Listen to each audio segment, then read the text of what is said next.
बिस्मिल्लाहिर्रहमानिर्रहीम। अस्सलाम वालेकुम। आज का हमारा उन्वान है एराब। एराब की मदद से हम जो है उर्दू को अच्छे अंदाज के साथ सही तलफ़ुज़ के साथ पढ़ना सीखते हैं। एराब के ज़रिए हमें पता चलता है कि हमने किसी लफ्ज़ की अदायगी कैसे करनी है, उसके प्रोनाउंसिएशन उसकी क्या है। तो एराब का जानना बेहद ज़रूरी है।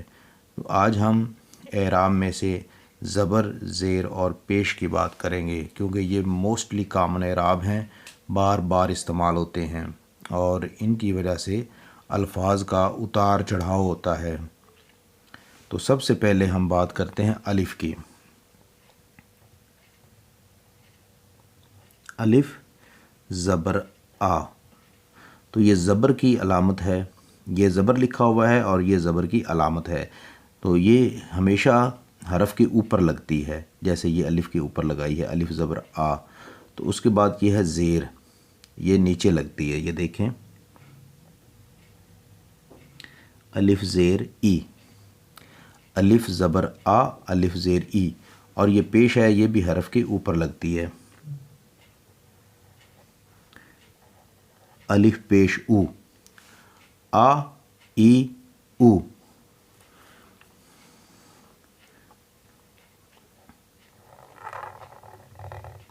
बे, जब इसके ऊपर ज़बर लगेगी तो बन जाएगा बा।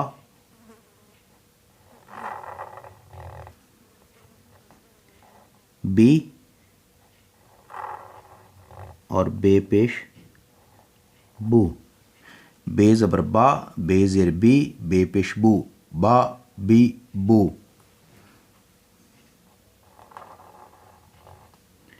ये है पे, पे ज़बर पा, पे ज़ेर पी, पे पेश पू, पा पी पू।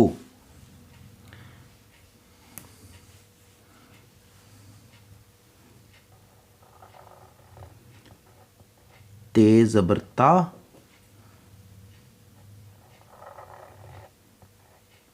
ते ज़ेर ती, ते पेश तू, ता ती तू।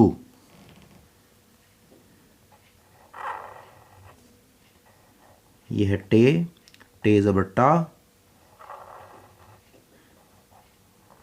टे ज़ेर टी, टे पेश टू, टा टी टू।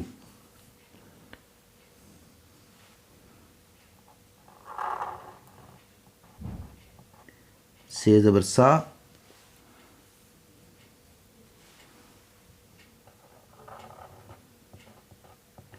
से ज़ेर सी, से पेश सू, सा सी सू। तो आज हमने अलिफ़ और बे की फ़ैमिली के एराब लगाए। इसे हम दोबारा रिवाइज़ कर लेते हैं। आज का हमारा उन्वान था एराब।